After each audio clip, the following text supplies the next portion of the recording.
네, 오늘 믿음의 완성 9번째 나갑니다. 오늘은 가정문제 2번째예요. 그러니까 믿음의 완성 8번째는 가정문제 1번째라고 보면 되겠죠. 자, 우리가 이 가정문제에서 부모도 중요하지만 그 다음에 이제 자녀 문제죠. 오늘 본문에 자, 창세기 6장은 자녀들의 이제 이 결혼에 대한 내용이라고 볼 수가 있어요. 일단 우리가 가정이라고 했을 때 자녀들의 입장에서 볼 때는 이제 제2의 인생을 사는 시작이죠. 결혼이라는 것은. 자, 그리고 이 가정이라는 것은 사실은 진짜 언약 전달, 이 언약 전달하는 중요한 센터라고 볼 수 있죠. 어떤 면에서는 교회보다 가정이 더 중요해요.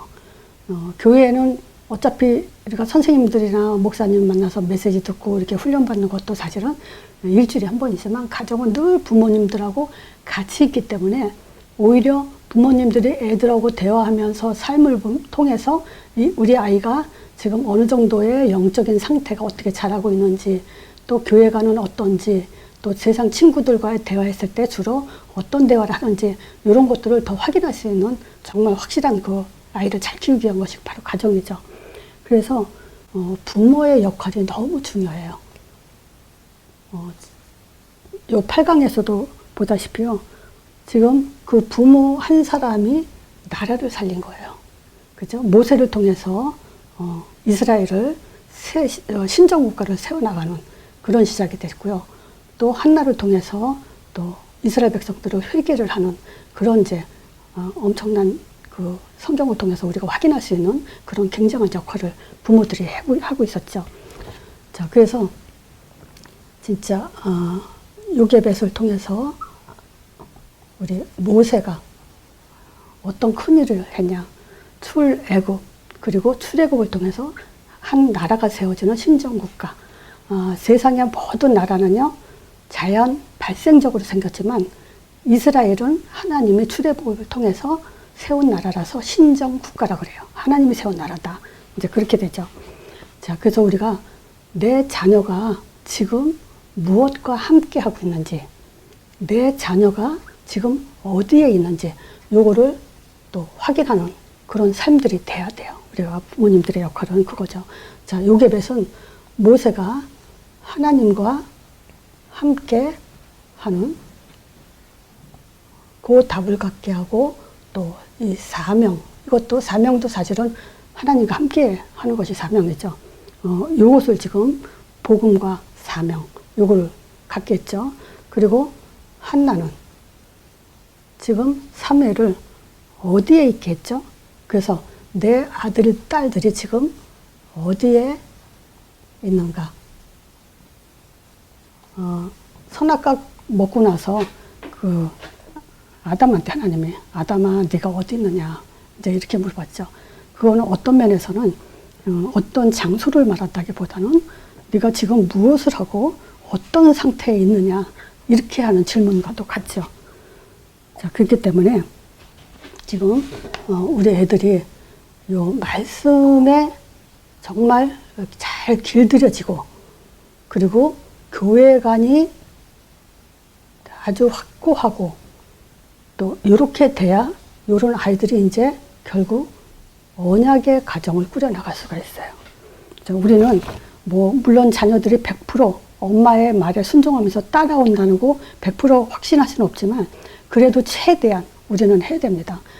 그 다음에 자녀들이 커서 그 아이들이 선택하고 결정하는 거는 이제 그 아이들의 몫이고 우리는 함께 살고 있는 동안은 정말 여기에 우선순위를 가장 집중적으로 해야 됩니다.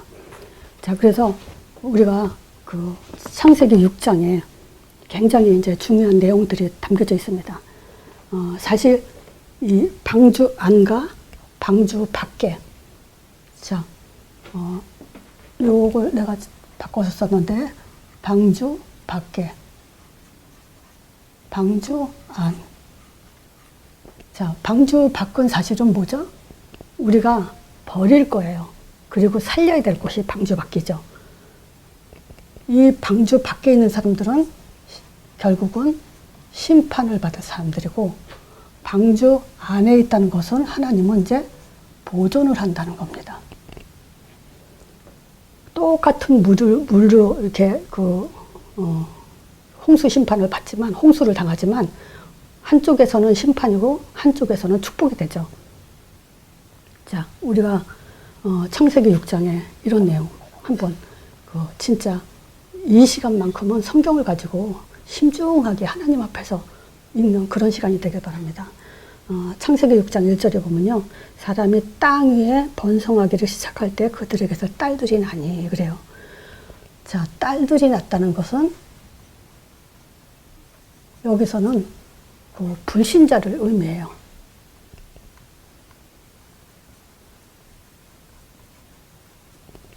자, 딸들이 나니 하나님의 아들들이, 이 말은 이제 하나님의 아들들은 이제 신자를 말하죠. 하나님의 아들들이 사람의 딸들을 보고, 딸들의 아름다움을 보고 자기들의 좋아하는 모든 자로 아내를 삼았다 그래요. 지금 결국 이건 뭐죠? 결혼 문제에 있어서 신앙과 언약과 믿음에 대한 그런 결정이 아니고, 그냥 자기 모양 좋은 대로, 말하자면 이 결혼에 실패했다고 볼 수 있죠. 결혼에 실패. 그러면 왜 자녀들이 결혼에 실패했을까요? 그거는 부모들이 지금 어떤 신앙생활을 했냐? 불신자 수준 또는 종교인 수준으로 신앙생활을 하는 거예요. 그러면 아이들이 이렇게 될 수밖에 없어요. 그래서 우리는 정말 점검을 해야 될 것이, 날마다 우리가 정확한 말씀을 잡고 성경적인 기도와 성경적인 응답을 받고 나가냐, 이런 것이 굉장히 중요해요. 자, 이것 때문에 드디어 네피림 시대가 일어났죠. 네피림이라는 것은 나팔이란 말로 위에서 떨어지다, 즉 사단판이 된 거예요, 세상에. 생각해 보세요. 이게 지금 셋의 후손들이에요. 그죠? 물론 그 가인의 후손들도 계속 있지만, 시간이 지나면 지날수록 불신자들이 더 많아졌다는 얘기잖아요. 그럼 우리가 한번 생각해 봐야 되겠죠. 가인은 왜 예배에 실패했는가? 이 가인은 그 생각을 했어야 돼요. 왜 하나님은 내 예배를 안 받으셨는가? 그렇다면 빨리 돌아와야 되겠죠. 근데 오히려 더 멀리 에덴 동산을 떠나버리죠. 그러니까 여기서부터 지금 심각한, 생각조차도 하지 못하는 그런 이제 영적인 심각한 병에 들어간 거죠. 뭐 한마디로 뭐 영적인 암이라고 할 수 있죠. 뭐 죽는 들밖에 없어요, 이럴 때는. 자, 그런데 이것이 시간이 지나면서 잠깐이라도 예배에 대한 그 실패 이유를 따졌다면 이렇게까지는 오지 않았겠지만, 진짜 시간이 지나면 지날수록 뭐냐면 사람의 딸들이 지금 하나님의 아들, 자녀들을 삼키는 시간이 됐다, 이 얘기예요. 이 사람들이, 사단의 시대가 일어나니까 이 사람들이 고대의 용사라고 굉장히 이제 유명한 사람들이 많고 훌륭한 사람들이 많죠, 세상적으로 봤을 때. 자, 그런데 이걸 가지고 하나님이 뭐냐, 죄악이 관영하다 그래요. 맞으면 죄악이 땅에 꽉 찼다 그래요. 2절에요. 하나님의 아들들이 사람의 딸들의 아름다움 보고 자기 좋아하는 대로 아내를 삼았을 때, 3절에 하시는 말씀이죠. 하나님이 여호와께서 뭐라고 말씀하셨냐, 나의 신이 영원히 사람과 함께하지 않는다 그래요. 자, 왜 그러냐, 이들은 육체가 됐다. 그러나 그들의 날은 이제 120년이 될 거다, 이렇게 얘기하죠. 그러니까 하나님의 형상대로 지음받은 영적인 존재의 사람들이 육체가 되었을 때는 죄밖에는 나오는 게 없어요. 어느 정도로 큰 죄라고 설명을 하냐면요, 5절에 얘기하죠. 하나님이 그 사람들의 죄악이 세상에 관영한데 그 마음과 생각의 모든 계획이 항상 악할 뿐임을 보시고 그래요. 그러면 이 사람들한테 나오는 모든 것은 죄밖에 나오는 게 없다는 거예요. 그러니까 6절부터 하나님이 뭐냐면 탄식을 하세요. 뭐라고 탄식하냐, 사람을 지으셨음을 한탄하시고 마음에 근심했다 그래요. 그러면서 7절에 결국은 심판하시겠다고 말씀하시죠. 나의 창조한 사람을 내가 지면에서 쓸어버리되 사람으로부터 육축과 기는 것 공중의 새까지 다 싹 쓸어버리겠다 그러죠. 그러면서 하시는 말씀이 내가 그걸 지은 것을 한탄한다 그래요. 그러니까 창세기 6장에 벌써 하나님의 심판 얘기를 합니다. 지금 이 세 가지 문제가 창세기 3장 문제죠. 하나님 떠난 사단, 죄. 이게 세 가지 창세기 3장 문제가 이렇게 계속 이제 드러나고 있죠. 그러니까 이게 지금 뭐죠? 세상 문제예요. 이 문제를 알지 못하면 답도 알지 못해요. 그렇죠? 문제를 알지 못하면 무엇을 가지고 싸울지도 그 싸움도 싸울 수 없는 거예요. 자, 이게 지금 세상은 계속 불신자 수준, 종교인의 수준으로 신앙생활 하라는 거예요. 그리고 그것이 사단이 가장 박수치면서 뭐냐, 모든 사람들이 착각 속에 살고 있죠. 자기는 착하게 산다, 열심히 산다, 신앙생활도 열심히 한다. 다 하지만 하나님 원하시는 예배가 아니라면, 하나님이 원하시는 믿음이 아니라면, 하나님이 원하시는 기도가 아니라면 모든 것은 사단이 영광 받는 거예요. 그것이 죄죠. 자, 그래서 하나님은 사람의 딸들이 그 사람들을 심판함으로 인해서 하나님이 탄식하면서 뭐 생각했겠어요? 언약의 사람들을 보존시키기 위해서 이제 방주를 짓게 하셨죠. 여기서 이사야 48장 11절에 이런 말을 해요. 내가 나를 위하여 이를 이루게 할 것이다. 어찌 내 이름을 욕되게 하려 내 영광을 다른 자에게 주지 아니하니라. 하나님의 언약이에요. 하나님의 작정이에요. 뭐냐? 자존심이 있죠, 하나님이. 세상을 하나님이 창조하셨는데, 그리고 자기 형상대로 인간을 창조했는데 다 뺏겨버려요. 다 죽게 생겼어요. 그러니까 하나님은 이것을 건져내는 그 이유가 뭐냐? 하나님 때문에, 자기 자신 때문에, 자기를 위해서 언약을 성취하겠다. 언약을 실행하겠다. 약속한 대로 이루겠다. 이거는 끊임없이 믿는 자에게 주시는, 절대 놓쳐서는 안 되는, 잃어버려서는 안 되는, 문제 속에서도 적용하지 않으면 안 되는 그런 단어, 언약, 그리스도예요. 자, 그리스도가 왜 중요해요? 우리를 하나님의 형상대로 창조하셨어요. 하나님 아는 지식, 예배드리는 존재, 대임하는 존재로 우리를 지으셨어요. 이게 우리의 정체성이에요. 그리스도의 기능을 가진 존재. 자, 거기에 생기를 불어넣어서 생명이 되게 했어요. 여러분들도 혹시 영적으로 분별이 되는 분이라면, 혹시 영적으로 분별이 안 되는 분은 아직 다른 사람들의 메시지 듣는 거는 좀 위험할 수가 있어요. 근데 정말 분별이 되는 분들은요, 한번 창세기 창세기 설교, 창세기 강해 이런 걸 한번 들어보세요. 정말 심각해요. 뭐가 있냐면요, 첫째 날 못 만들고 둘째 날 못 만들고 이런 거에 대해서는 정말 설명을 잘 해놨는데요, 중요한 거 다 빼먹어요. 그게 뭐냐, 거기서 하나님 형상을 제대로 설명하는 그 말씀을 들어본 적이 없어요.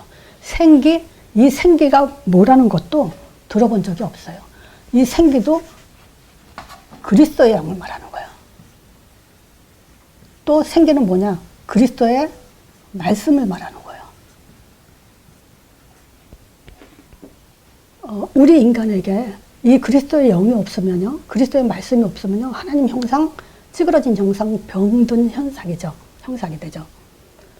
이런 자에게 우리에게 하나님의 동산인 에덴 동산을 다스리며 지키게 했어요. 그거는 뭐냐?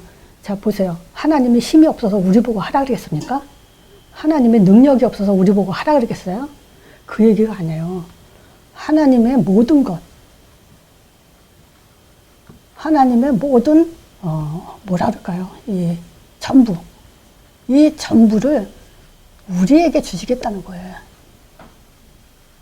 그렇잖아요. 생각해 보세요. 하나님은 다 이 세상 모든 만물이 다 하나님 거잖아요. 다 가지신 분이잖아요.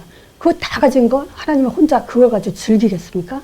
아니에요. 우리에게, 자기 형상대로 지은 우리에게, 우리도 뭐죠? 하나님이 사랑의 대상으로 혼자 영원히 사는 거 원치 않으셔서 우리와 같이 함께 대화하고, 같이 가고, 또 자기 축복을 모든 걸 주기 위해서 창조하신 우리에게 다 주길 원하시는 거예요. 우리도 그렇잖아요. 사랑하는 자녀, 사랑하는 자에게는 아낌없이 다 주고 싶어 하잖아요. 바로 그것이 에덴 동산 축복이에요. 다스리고 지키는 자에게 이걸 다 주길 원하세요. 자, 그러니까 우리가 방주 밖에 있지 않으려면, 또 방주 안에서 우리의 삶을 지속하려면 3가지 싸움을 싸워야 돼요. 이게 바로 우리의 정체성이라고 할 수 있어요. 첫 번째, 자신과의 싸움.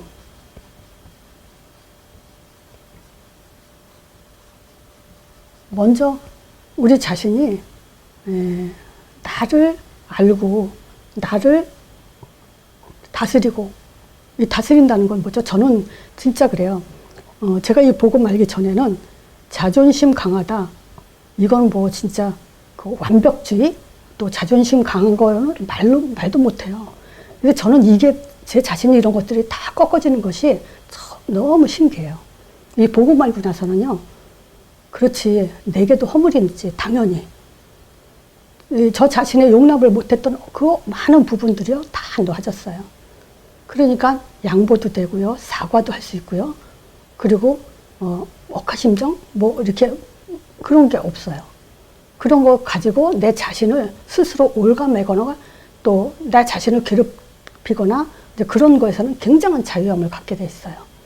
그러니까 어떤 면에서는 초월? 초월이라면 굉장한 수준이죠, 사실. 근데 이게 가능해요. 저는 그래요.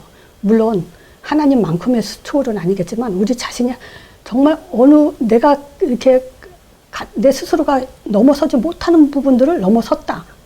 이게 초월이지 뭐예요. 그러니까 이 자신과의 싸움에서 먼저 승리해야 돼요. 자, 이게 하나님 앞에서 생각하세요. 그러면 돼요. 뭐든지.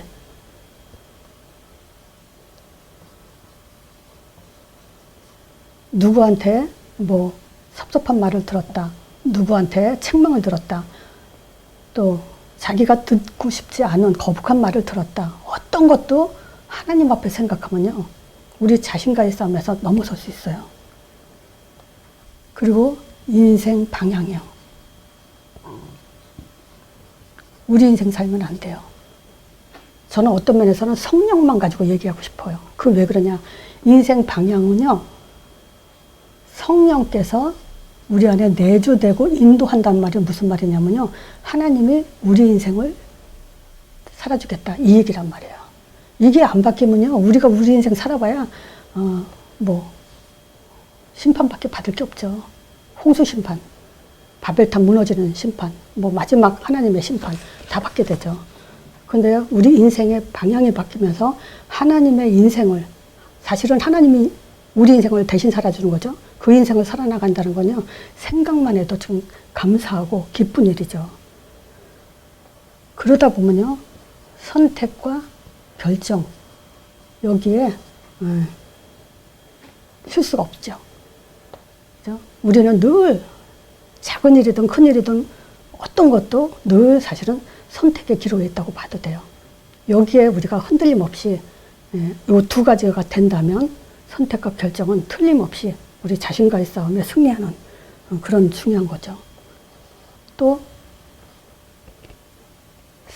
이 사단과의 싸움.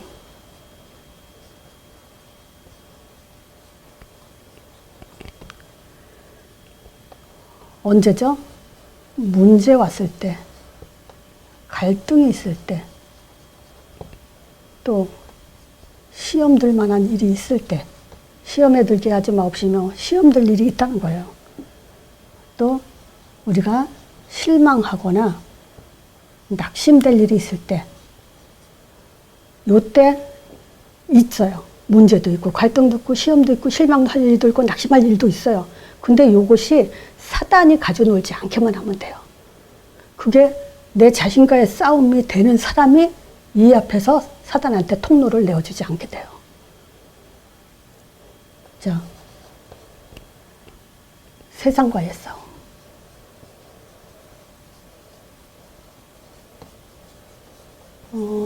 지금 제 나이쯤 됐다면 이제 세상과의 싸움은 사실은 자녀 키우는 것밖에 없다고 봐요. 우리가 사실 세상에 정치, 경제, 문화 이 속에 들어갈 수는 없잖아요.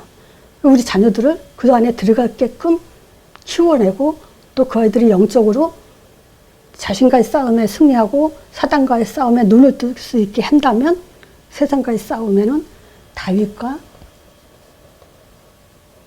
골리앗의 싸움이 되죠.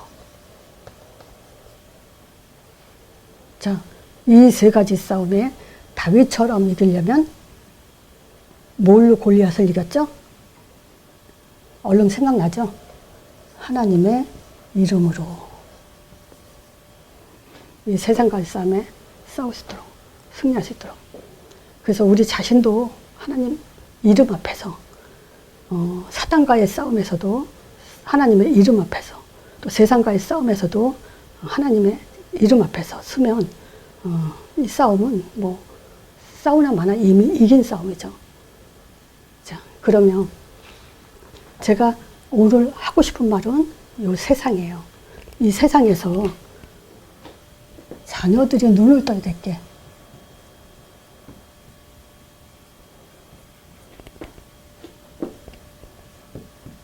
히브리서 11장 믿음이요. 저는 이제 우리 그 시간이 되면 이제 우리 그 손녀딸한테 히브리서 11장을 이제 읽어줄 거예요. 믿음의 조상들이 이런 믿음을 가졌다. 자, 이거 얼마나 생각만 해도 기쁜 시간이죠. 여기서 정리하자면요. 아벨의 믿음은 어떤 믿음이었나? 창세기를 설명하는 그 분이 이 아벨의 믿음에 대해서 뭐라고 얘기하냐. 가인이 예배 실패한 이유가 마음과 신령과 진정으로 예배드리지 못해서 실패했다. 이렇게 얘기를 해요. 성경에는 분명히 예물이라고 얘기했어요. 이 예물에 대해서 설명하지 못하고 있더라고요. 예배가 뭔지, 하나님이 어떤 예배를 받으시는지, 무엇을 기뻐하시는지 아벨은 알았어요. 이 예물이 없는 가인의 예배는요, 하나님이 원하는 그 답을 갖고 나오지 않았고요. 또 뭐냐, 죄 문제, 사단 문제 해결 못하고 나오는 그런 예배예요. 자, 에녹은 어떤 사람이었냐? 하나님을 기쁘시게 했다 그래요. 그 기쁘시게 함으로 에녹은 믿음이 있다 이렇게 인정했어요. 그러니까 에녹의 믿음은 하나님을 기쁘시게 하는 믿음이었어요. 그러면 하나님을 기쁘시게 했다는 건 뭐 가지고 기쁘시게 했다고 생각할까요? 사람들이 열심히, 그리고 하나님을 뭐 공경하는 마음, 또 헌신 이런 거 가지고 기쁘시게 했다고 생각할 수 있죠. 근데 창세기 5장에는요. 에녹이 300년 동안 자녀를 낳으면서 하나님과 동행했다고 그래요. 그러니까 동행했다는 건 뭐죠? 항상 같이 하나님과 같은 삶을 같이 살았다는 얘기죠. 이것이 바로 하나님이 기쁘시게 한 삶이에요. 자, 그럼 여기서 또 하나님을 동행했다. 이 말은 뭐겠어요? 예수 이름 부르면서 또 예수 이름을 찬양하고 예수 이름을 전달하는 거. 그게 동행이에요. 자, 또 노아는 어떤 믿음을 가졌냐? 방주를 졌죠. 그러니까 우리 인생은, 신자의 삶은요, 방주 짓는 삶. 말하자면 구원에 초점을 둔 전도자의 삶. 그 얘기예요. 노아가 한 100년 동안 방주 지면서 세상 전도한 거예요. 뭐냐? 아니, 그때는, 그 시대는 비가 한 방울도 온 적이 없어요. 근데 하늘에서 물이 떨어진다면 사람들이 비웃죠. 많이 비웃었잖아요. 어떻게 해서 비가 뭔지도 모르는데 하늘에서 물이 떨어진다니까, 물은 땅 바닥에, 바다 이런 땅에 있지 무슨 하늘에서 물이 떨어지냐. 상상도 못할 일이죠. 근데 그게 결국 이제 홍수 났을 때 그때 깨닫죠, 사람들이. 아, 노아가 한 말이 이거구나. 그 방주 지면서 노아는 전도한 거예요. 자, 말하자면 방주 짓는 인생, 이 말은 구원의 길을 열어놓고 전도하는 그런 인생이었다. 또 아브라함은 갈 바를 알지 못하고 하나님이 불렀을 때 갈 바를 알지 못하면서 부르심에 순종했죠. 그래서 아브라함은 순종한 믿음. 또 사라, 아브라함의 부인이죠.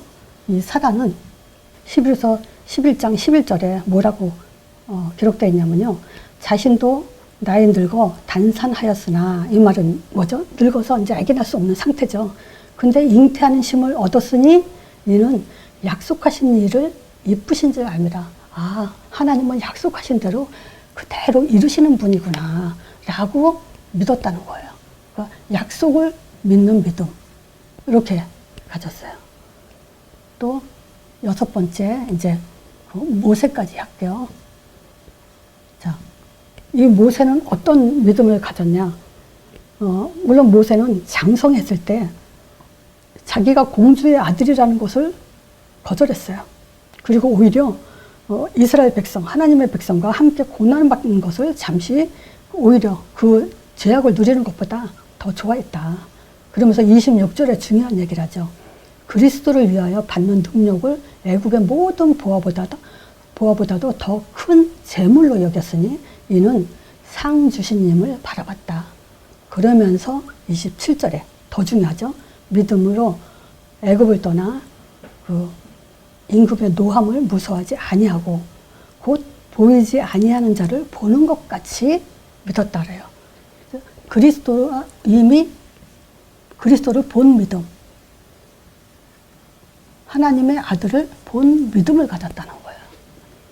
자, 그래서 요걸 하나하나 우리 아이들한테 믿음에 대해서 좀 설명하자는 그런 시간을 가지는데, 또 여기에서 이 믿음의 조상들의 삶, 이것도 또한 반드시 살펴봐야 돼요. 왜냐? 저는 자녀의 미래에 대해서 사실은 요 중심을 가지고 준비한 겁니다. 왜냐? 환난, 마지막 때는요, 이제 앞으로 어떤 일이 일어날지 모릅니다. 근데 그 어떤 일이 일어날지 모르는 이 세상에서 우리 아이들이 과연 이 믿음을 어떻게 지켜나갈 것인가. 그거에 대한, 염려라고 그럴까, 소망이라고 할까, 그런 가슴을 갖고 좀 준비한 메시지입니다. 11장, 히브리서 11장 32절부터 이런 얘기를 해요. 지금, 에녹부터, 아벨부터 쭉 얘기하면서, 32절에 내가 무슨 말을 더하리요. 지금 기드온, 바삭, 삼손, 입다, 다윗, 사무엘 및 선지자들의 일을 말하려면 내게 시간이 부족하다. 이 사람들 뿐만이 아니라 그 많은 믿음의 조상들에 대해서 얘기하려면 시간이 짧다. 그렇죠. 그러면서 33절에 이런 얘기를 해요. 저희가 믿음으로 나라를 이기기도 하며, 믿음을 갖고요, 바벨론, 아수르 이런 그 핍박, 전쟁, 그 믿음을 이겨냈다는 거예요. 그러면서 약속을 받기도 하고, 또 사자의 입을 막기도 하고, 다니엘이죠. 사자의 입을 막기도 하고, 불의 세력을 멸하기도 하며, 칼날을 피하기도 하고, 연약한 가운데서 강하게 되기도 하며, 전쟁의 용맹이 되어 이방 사람들의 진을 물리치기도 하며. 35절에요. 여자들은 자기의 죽은 자의 부활로 받기도 하며, 또 어떤 이들은 더 좋은 부활을 얻고자 하여 악형을 받되 구차히 면하지 아니하였으며, 또 어떤 이들은 희롱과 채찍질뿐만이 아니라 결박과 옥에 갇히는 시험도 받았고, 37절에요. 돌로 치는 것과 톱으로 펴는 것과 시험과 칼에 죽은 것, 그런 것을 당하고도, 또 양과 염소, 가죽을 입고 유리하며 궁핍과 환난 속에서 학대를 받고, 또 이런 사람들은 세상이 감당치 못했다. 이거 한번 읽어보고 우리 애들한테 한번 읽어봤을 때 정말 우리가 믿음의 조상들이 어떻게 믿음을 지켜나갔는지 보는 굉장히 귀한 내용이에요. 이 사람들은 고난을 받고 핍박을 받고 순교까지 했죠. 우리가 이 믿음이라는 그 말에는요, 순종 또는 요게 들어가 있고요. 그 제자라는 단어에는 순교가 들어가 있어요. 부르심 받은 사람들에게는요, 순교도 같이 포함된 얘기예요. 우리가 믿는다는 것은요, 순종이라는 것이 들어가 있어요. 근데 요즘은 안 그렇죠. 신앙생활이 순종이라는 게 아주 멀어졌죠. 자녀들이 효자, 이 말이 지금 없어진 시대인 것처럼 신앙생활하는 신자들에게요, 순종이란 말이 너무 거리가 멀어졌어요. 참 이런 세상에서 우리 자녀들이 과연 무엇을 보고 이 믿음을 지키고 교회를 살리고 이 가정을 언약의 가정으로 끌고 나갈지 참 걱정이 됩니다. 자, 그래서 결론입니다. 결혼이요, 천국이 될 것이냐, 지옥이 될 거냐, 그죠?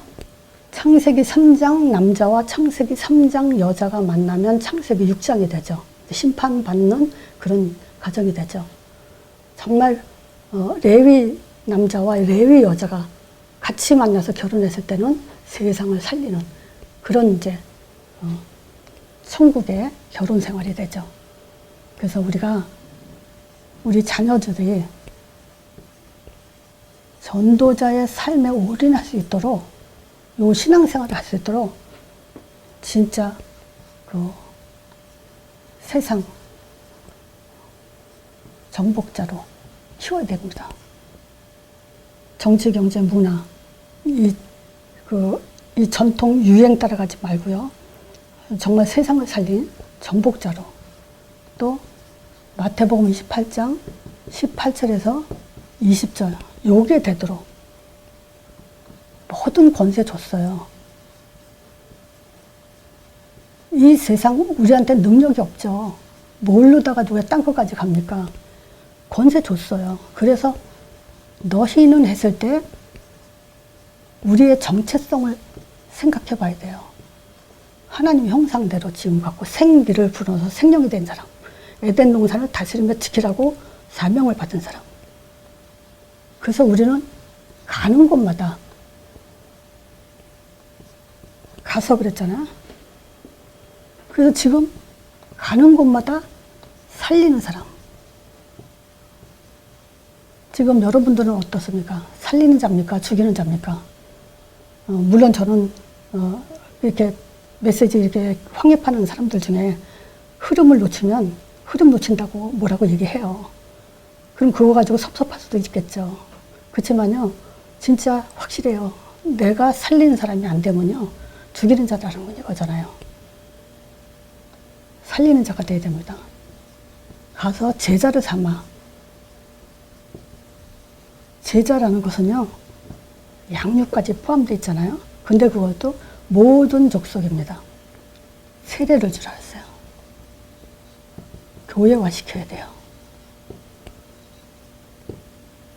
그리고 내가 너에게 분부한 모든 것을 가르쳐 지키게 하라. 재생산하도록. 요것이 헌신 중에 헌신이에요. 제가 요번에 그 중직자 뽑는데, 이제 안수집사 뽑는데, 어떤 청년한테 그랬어요. 안수집사 됐죠?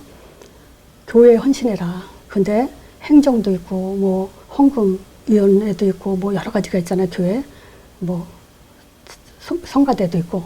그 중에서 어떤 헌신이 하나님이 기뻐하시는 그런, 나 자신도 살고, 너 자신도 살고, 하나님도 기뻐하시는 그런 헌신을 해라. 그것이 어떤 헌신인지 한번 생각해 봐라 그랬어요. 그리고 이제 본인한테 맡겨야죠. 선택과 결정을. 내가 이래라 저래라 하면 이제 잔소리를 듣겠죠.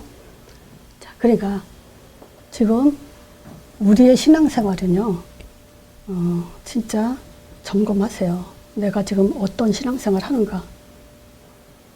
자, 그러면요, 지금 부모님들이 불신자 같은 신앙생활 수준으로 신앙생활 하거나 종교인 수준으로 한다면요, 우리 자녀들을 어떻게 키우게 되냐면요, 롯의 아내, 소금 기둥 되게 합니다.